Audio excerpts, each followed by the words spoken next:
Hey guys, I'm P-Freak, welcome back to Pokemon White version. Last time, after a quick detour over to the trainer school to try to find the gym leader, we found the gym leader here in, well, the gym.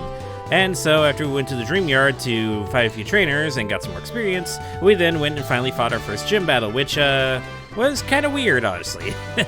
Anyways, in this part, we are going to continue on our adventure. We are going to step outside the gym. See, that has changed this summer because I'm now recording this over in June instead of May. And look who's here to talk to us, some science lady. Hey there, I'm Fennel. Professor Juniper asked me to give you something. Please follow me. And we are forced to follow this lady instead of healing up our Pokemon. Awesome. We're going to meet all the Pokemon in the Unova region, am I right? Well, probably not. I mean, considering it's a pretty big task for me to take care of within maybe a few episodes, and I'm not really that much of a completionist. Oh, the stairs are right here. I guess we're forced to follow this girl. My room is upstairs. Come on, go upstairs. Ooh, your room, huh? Wow, we just met and you're already taking me there. Cool. So, like I said, I'm Fennel, and as you can see, I'm a scientist. In fact, the subject I'm researching is trainers. Professor Juniper is my friend from college. She asked me to help you guys. Oh, so there's actual colleges within this world. Okay. So, I'll give you something to help you. This is a hidden machine for you. And we get the worst hidden machine in the game, Cut. Actually, I guess second worst. There's technically one worse hidden machine, but... No, I'd say this is probably the worst, actually, because, well, it's a normal type move instead of the other one being a fight type move. There are some moves Pokemon can use even when it's not fighting. With this hidden machine, you can teach your Pokemon a move called Cut. It can cut down a small tree, and you can use the hidden machine as many times as you want, like a TM. Actually, it's the other way around. You can use a TM as many times as you want, like an HM. HMs were always machines that could never break, so... Isn't that great? Not really. But it's difficult to make a Pokemon forget a hidden move once it learns it. And I'd like to ask you a favor, too. There's a place called the Dream Yard on the outskirts of Striaton City. I like some of the Dream Mists that Pokemon there called Muna gives off. With that, I'll be able to use GameSync to collect save files of various trainers. Right. Anyways, as she was saying, if you teach your Pokemon the HM, or any HM really, doesn't have to be just Cut, your Pokemon is not able to, you're not able to replace the move as easily as you could with another move. You have to actually go to a specific trainer that will delete the move for you in order for you to actually remove the move from Pokemon's move pool. Which kind of sucks, because a lot of HMs are really not good. This is why we got the Patrat earlier, because we wanted to have what are known as HM Mules, where basically they're Pokemon that their only purpose is to have the useless HMs to get through the entire world. And what do you have to say? Are you a trainer? Do you use the PC at a Pokemon Centers? I'm Amanita. I maintain the box system. Do you know about the battle box? No, actually. Let me give you a quick how-to. If there's Pokemon you often use in your battles, you can register in the battle box. Alright, so basically what she's saying is that in the PC, there's a option called the battle box, where you can put Pokemon in there, and whenever you go to fight other IRL trainers, you can choose Pokemon from the battle box instead of Pokemon in your party. It's interesting, I guess, if you want to have like a competitive team and like put them in there. Also, Amanita is the administrator of the PC. If we look at the PC now, we see that changes to Amanita's PC. This is this is what Bianca, or I guess Professor Juniper, was talking about when we first went to the Pokemon Center. It's kind of interesting how we get to meet the PC administrator this early. Usually it takes a good while before we actually meet the PC administrator. Like for Bill, it took us till Cerulean City in the original games, and then Goldenrod City in the Gold, Silver, Crystal. And then friggin', what was her face for Hoenn? I don't know, she was all the way past Fall Arbor Town, which is really far into the game, so it's like, yikes. And then for Generation 4, it was Beeb, which was over in Heart Home City, which is around the 3rd gym, so... Anyways, trivia stuff aside, now that we have everyone healed up and we got a new HM, yeah, we're gonna switch York over. We're gonna go into the Dream Yard, and now that we have the ability to use Cut, we can use Cut right here. And that's literally the only time you need to use Cut the entire game. Like, that's the only cut tree you need to cut down in order to progress through. You can literally just throw Patrat into the bin now. Hi, P-Freak. Are you looking for the mysterious Pokemon too? Yeah, Bianca. Oh, is that it? Hey, did you hear a sound coming from the other side of that wall? Come on, let's go see. Are you gonna lead the... Okay, I guess you're making me lead the way. Fine, whatever. Ah, hello. You look interesting. I guess that's a Muna. Oh, wait. Hi there. Oh, it's these guys. We found you, Muna. Come on, make some dream mist. Huh? Who are you? What are you doing? Are you talking about us? We're Team Plasma. We battle by day and night to liberate Pokemon from foolish humans. What are we doing? Pokemon Muna and Musharna emit a mysterious vapor called Dream Mist, which shows people's dreams. We're going to use that to make people want to release their Pokemon. We'll show them dreams to manipulate their hearts. Oh, so you guys are into manipulation. Wow, great. Totally didn't see that coming. Come on, spit out their Dream Mist. Kicking a Pokemon to make it give out Dream Mist? That's mean. Why? You're trainers too, right? That's right. We're Pokemon trainers too, but we're fighting for a different reason. And like you two, we're fighting for the freedom of Pokemon. And setting Pokemon free means that we win Pokemon battles, take Pokemon by force. So on that note, we're going to rescue your Pokemon from you. What? Don't hurt me, freak! Bianca, I'm pretty sure I can handle these way better than you can. But yeah, surprise, surprise, this is the evil team of the region. Team Plasma. Yay. Freaking weird-ass looking grunts. Also, yeah, I guess while they're in the mood to free Pokemon, they're not in the mood to not abuse Pokemon. So, yay. Alright. First battle since our gym battle. Let's see how this goes. It can't be too hard. I should probably mention, there are some HMs you do want to actually have on your party. Like, there's some actually useful HMs to have. Cut is just not one of them. So, yeah, don't give Cut to any of your Pokemon. Even if they are normal type that'll get stabbed, you'll get much better normal type moves later. Our beautiful dream. Were you not taking them seriously because they're kids? Well, whatever, I'm next. You could have just had a double battle with us. I think that would have been a lot actually cooler.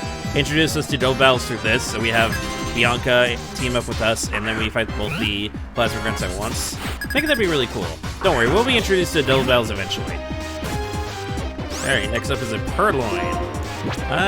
You know what? Let's actually switch over to Borealis for this. Just so we can have an even spread of experience. Sand Attack. I hate Sand Attack so much. Sand Attack lowers our accuracy, which makes it more likely for us to actually miss. This is not going to be fun, trying to deal with this. Thankfully, with the tackle accuracy buff, we have a less chance of actually missing. And now you're growling us. Yeah, Purloin's not really threatening, it's just obnoxious, if anything. So, and I'll just end off with Ember to guarantee. Just in case they use another growl. Alright, there we go. That was easy. Pokemon trainers, huh? Yeah. This is a nightmare. Funny. See, it's funny because they're trying to get Dream Mist from Muna. I can't believe we lost. We had to obtain the Dream Mist. Oh my god, quick kick in the damn thing. Come on, make it with the Dream Mist. Knock it off! Oh hey, it's that guy. What are you two doing, goofing off? We, Team Plasma, shall separate Pokemon from foolish people. If you cannot fill your duties... This is...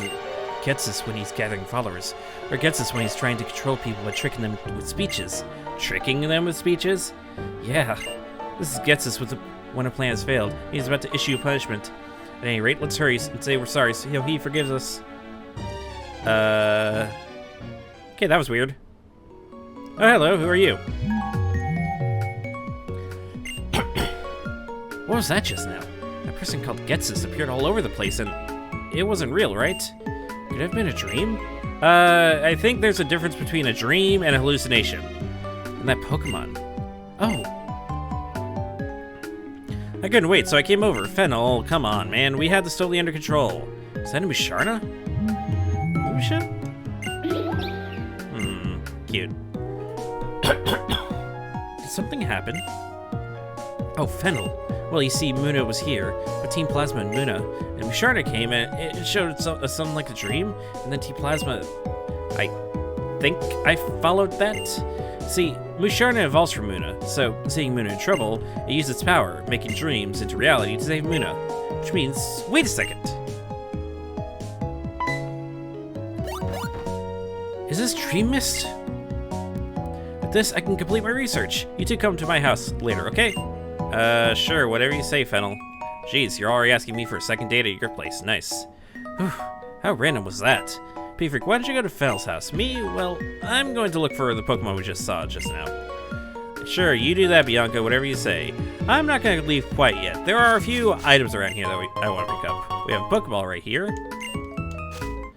Up, and of course we're into a Pokemon. You know, it's kind of ironic. They told us to train in the Dream Yard, but you can't actually access any of the tall grass until after you get cut, so... Really ironic that they told us to train in the Dream Yard for the gym battle. Now, if you do want a Munna or a Musharna for yourself, you can't actually get it right here, so... I don't think they're the best Pokemon, though, if I remember correctly, but... one second. There we go. But yeah, if you ever do want them, you can get them here. Just be warned that you can't, evolve Munna into a Musharna like normal leveling up. Certain Pokemon have different requirements to evolve. Most of the Pokemon that can evolve require just being a certain level to evolve. Other Pokemon require other specifications, like there's some Pokemon that evolve through stones, some Pokemon that evolve through training with another trainer, some Pokemon that evolve by going under a certain place having to take a certain amount of damage while it's sandstormy. You know what Pokemon I'm talking about. But yeah, so if you want to evolve a Munna into a Musharna, you want to get an item known as the Moonstone, and I don't know the earliest place to get a Moonstone, if I'm being honest with you. Now, however, there's one last thing I want to see if I can activate here, just to show it off. Ah, there we go. So, occasionally when you're walking around, you might hear a noise of, like, rustling or whatever, and then you might see a grass sprite or something shaking like this. Well, if we walk into it... you will see we encounter a certain special Pokemon. This is Audino. Audino it's a Pokemon that exists. Doesn't really have much significance besides, well, you'll see in a moment. Audino is also the Pokemon that does replace Chansey as Nurse Joy's assistant in the Black and White anime, so I remember that much at least.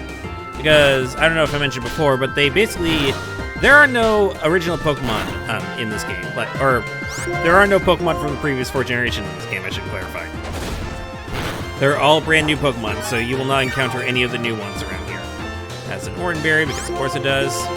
But anyways, once we KO this thing, look at how much experience we get there. We get 615 experience from KOing an Audino. Yeah, so if you want to go for some really good experience, you want to go searching for Audinos. Now, sadly, the chance to find the rustling grass is pretty difficult. You're going to be running around a whole lot, and you definitely want to keep your sound on in order for it. Oh, the other York picked up an item. I'm going to grab that real quick. Thank you. All right, great ball. Perfect. So yeah, you definitely want to look around for that. All right, moving on forward. Oh, I should probably actually clarify. It's not just Audinos that you can find in the rustling grass. In other areas, you can find other Pokemon as well through that method, but Audino is the most common. And I think the reason why Audino gives off so much experience points is because experience has the Pokemon's HP, like max HP, calculated into it. And as you probably saw, Audino has a lot of HP. This is also why if you look up like training methods or like experience methods, you'll see Pokemon like Chansey and Blissey to be the best Pokemon to face in order to get a lot of experience. Especially in Generation 6 in Mega Ruby and Alpha Sapphire, there was these things called Blissey bases, where you would basically have trainers that have 3 Blisseys on them come to be a part of a secret base, and you'd use them in order to train up your Pokemon. Real quickly, Pokemon that can be found in dark places too. That's when a Duskball can do the trick. Here's one for you. We get a Duskball from this guy. Duskball is my favorite Pokeball in the entire game. A Duskball works well at night or in a cave. Plus, its name is Escalent, the Duskball. Dusk. I think the Dark Ball would probably fit better, but anyways, yeah. So using a Duskball inside a cave or while it's at nighttime will actually increase the capture rate by, I believe the capture rate goes from 1 times of a regular Pokeball to 3 times, if I remember correctly, or 3.5. I know they switched that at some point, but I don't quite remember. I usually play the Pokemon games at nighttime anyways while I'm laying down in bed, so that's why Duskball has become my favorite. Also, a lot of Pokemon you can actually find in caves. Alright, Fennel, what's up? Ta-da! Thanks to you, I got some Dream Mist, and now I can collect the save files of various trainers. Thank you very much. As token appreciation, I'll give you the Seagear to use. Seagear is a device related to communication, such as infrared connection or Nintendo Wi-Fi connection.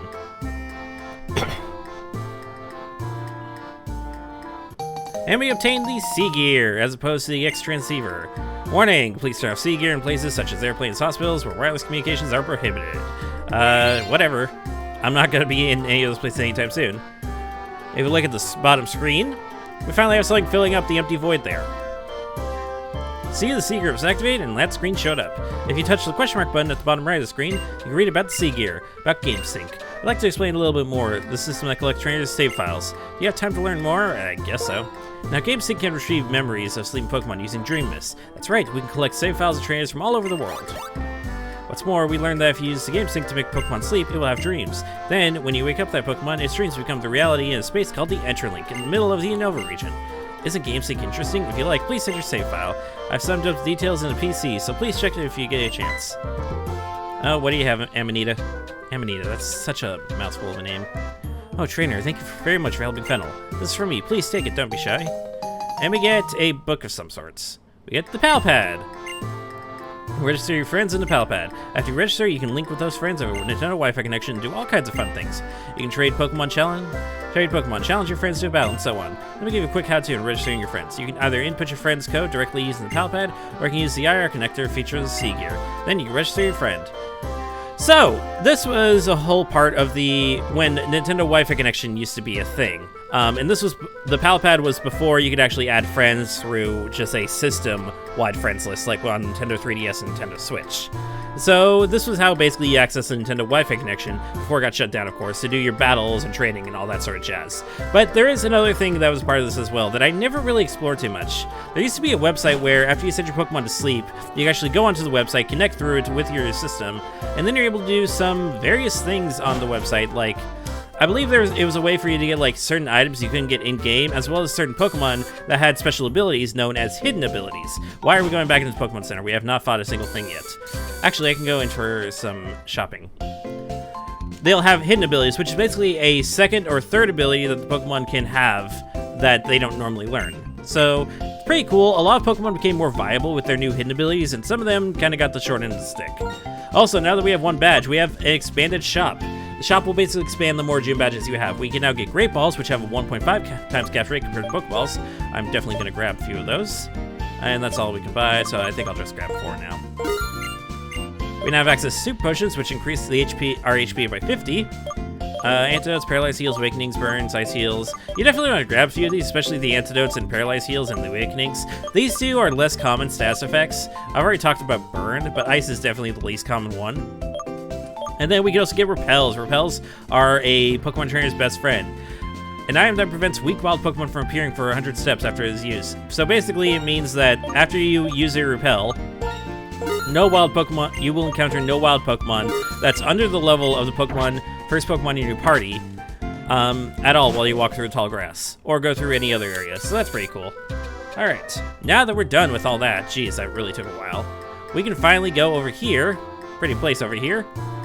Nice little fountain. Is there any items over here, actually? I didn't really explore here beforehand. Oh, yes, there is. Found another Great Ball. Awesome.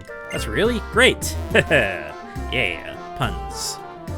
Now, if you tried to leave Strides on City before doing all that stuff, this old man would actually block you. But now that we've done everything, we've taken care of the gym leader, and we got the Sea Gear, we can now move on to Route 3. And over here, we have the Pokemon Daycare. We can take care of your precious Pokemon. Yay, more explanation things. Let's go inside. I'm the daycare lady. We can raise Pokemon for you. Would you like us to raise for your Pokemon? No, because I'm very poor and you guys cost money. So, this is the daycare. The daycare, basically, you're able to leave up to 2 Pokemon, and every step you take while the Pokemon are in the daycare, they will gain 1 experience point. So, this is basically a way for you to level up your Pokemon, I guess I'd say, basically without you really having to battle anything. Battles will still technically take faster, but there's another thing to the daycare. You can also leave Pokemon that are in the same egg group in order to breed them. Eventually, 2 compatible Pokemon will have an egg together, and then you can hatch that egg into a brand new Pokemon based on the mother's species, but occasionally, sometimes the moves of the father could be passed down. This is a way for you to actually get certain moves on certain Pokemon that they can't normally learn. When I picked up Pokemon I left it in the daycare, it had learned different moves than it knew before I left it there. Pokemon can only learn 4 moves, so you have to be careful. That's another thing. If a Pokemon hits a level to learn a new move, then it will learn that move without any of your input, and it will automatically replace the oldest move on the list. So be careful about that. There is a way for you to relearn forgotten moves, but it's kind of complicated and expensive. Sometimes they let us play Pokemon. That's cool. But besides Pokemon Daycare, this is an actual daycare as well. You can actually heal your Pokemon up in this house if I remember correctly. Like we talked to you. And she heals up your Pokemon for you. This is nice because there are actually a bunch of trainers around here that we can fight as well. Specifically within the daycare itself. And I believe this lady right here is also a trainer. I don't think we can get around her though. Yeah, I'll just continue on. There might be an item over here that we can grab. This is some really dramatic music for a daycare lady. I feel invincible because I'm surrounded by smiles of children and Pokemon. That's cheesy as hell. Alright, got York up to level 14 with that battle. I'm gonna take care of these trainers off screen, but am I wrong? I guess there's no item around here. There's probably a hidden item somewhere here in the sand. Yes, sometimes you won't be able to always see the item. Yeah, here we go. An Ultra Ball. That is a 2 times capture rate compared to the Great Ball's 1.5 times, or the Pokeball's 1 times capture rate, so that's pretty cool. Yes, so sometimes you won't be able to actually see the item on the ground. They will be hidden instead. There will be a key item that we'll get that will allow us to actually find these items a lot easier, but for now, we just kind of have to guess. Over here, we're going to combine our strengths and do our best, so please watch. 1 plus 1 is 2, right? This is your introduction to double battles. Basically, anytime you see twins like this, or any 2 trainers next to each other, typically that means a double battle. They have double purloins. Well, we have a dog and a bull. I guess since this is our first double battle, we could quickly show it off. Now, like I said before, there's some items that will actually affect specific to double battles. I guess they're not showing it here, but if one of these purloins used the move Helping Hand, can purloins even learn Helping Hand? I completely forget. Then it would have helped the other purloin do more damage. Borealis wants to learn Flame Charge. Yes, good. Flame Charge is the physical fire type move I was talking about earlier. The user cloaks itself in flame and attacks, building up more power. It raises the user's speed stat. This will be really good for Borealis, especially since Borealis has a pretty poor speed stat, but also it's a physical fire type move, a pretty rare thing. Sadly, physical fire moves, as I mentioned, are really rare. A lot of the physical fire moves are exclusive moves, like signature moves. So there are a lot of physical fire type Pokemon that aren't really that good because there just isn't a good selection of moves for them. And it really sucks, specifically a Pokemon called Flareon. I kind of shit on Flareon a whole lot, so because of that specific thing. But Borealis does get to learn some decent physical fire type moves, so it's not too bad. Plus, Flame Charge is really good because it'll increase our speed stat, so nice. It's a really good move to have, especially this early. All right, there we go. There's our first double battle. Not bad, not bad. All right, continuing on forward. Oh, look who it is. Peter, stop. We both have Trio Badge. Let's see which one of us is stronger. Of course, we couldn't get through this episode without a single rival fight, couldn't we? Like I said, these rival fights will just pop up out of nowhere. Alright, Sharon, what do you got? You got your Oshawott first? Yep, you got your Oshawott first, and I unfortunately still have Borealis up in front. Probably should have switched over to York. But whatever. Here, you know what? Just have an easy switch just because they still have the Pokemon around. I'm gonna switch over to our HM Mule, and then we'll have a safe switch over to York. This is kind of a common thing to have, just switch fodder. When you're on set mode, have switch fodder, and then switch over to the Pokemon that you actually want. I just realized Patrat only knew Tackle, like, before he got cut, so that's a little concerning. What's also concerning is that Oshawott used Focus Energy. Focus Energy increases the chance of the Pokemon landing a critical hit, which sucks, in case that wasn't obvious, so we definitely gotta KO this thing soon. Oh, God. Yeah, Sharon's the more difficult of the 2 rivals, in case you couldn't tell. Let's see if we can get off a workup real quick. Just get some stronger moves and hopefully not KO immediately. Oh, God. Okay, yeah, I'm healing York up real quickly. If Oshawott lands a crit with this HP, yeah, basically it's devastation.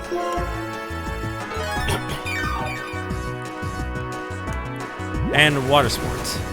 Water Sports oh wait, actually that might be... Water Sports an okay move, I guess. Basically, it decreases the power of fire-type moves for both parties by 50% for 5 turns. So, yeah, that kind of sucks for me, considering I'm the fire-type user. It was one of the moves that was actually removed in Generation... Oh yeah, we got Nornberry, nice. That was actually one of the moves removed in Generation 8, so I just found that out yesterday, so... And Tail Whip. Sharon's probably going to use a healing item on Oshawott now, if I had to guess. Oh no, he didn't. Okay, well that was a waste. Sure, whatever. Alright, next up is his Purloin. Now, I wouldn't be surprised if with all the defense drops and all that, Furlane actually manages to one-shot us, but... Oh, no, it just growls us. That's fine. Wow, this is actually... This is... This battle's a lot easier than I thought it would be. Wow, so much for Sharon being the harder member. Don't worry, he'll still be really difficult. We just don't have a lot of Pokemon to use right now. Why do you keep beating me? We have the same number of gym badges. We should be equals in strength. I have more Pokemon, in case you didn't realize that. Also, better Pokemon. I see. So that's how you battle. Out of the way! What the hell? Oh, it's Team Plasma again. What are they up to this time? What was that about? Bianca, why are you running? That's more of a leisurely stroll. Hey, where are those two people headed? That way, but why are you running now? Oh, seriously, they run so fast. Miss, my Pokemon. It'll be okay, don't cry. Bianca, really, why are you running? You have to hear this. Those people stole this girl's Pokemon. You should have spoken up sooner. P-Freak, we're going to get that Pokemon back. Bianca, please stay at the girl's side. Do I have to? I mean, this is just a complete stranger, and I really don't want to deal with Team Plasma, right? Fine. We'll go try to save the little girl's Pokemon, but I think we're going to have to save that for next time. We've been going on for quite a while now. So, guess whose game just crashed again? Oh, Jesus. Well, anyways, of course I couldn't have waited just 10 more seconds for me to actually finish the outro. But whatever. We're going to continue on and try to save that girl's Pokemon in the next part. That's going to be it for now. If you like what I do, subscribe to my channel, follow me on social media links, all that will be in the description. Next time, we're headed on to chase those Team Plasma grunts. I will see you guys then.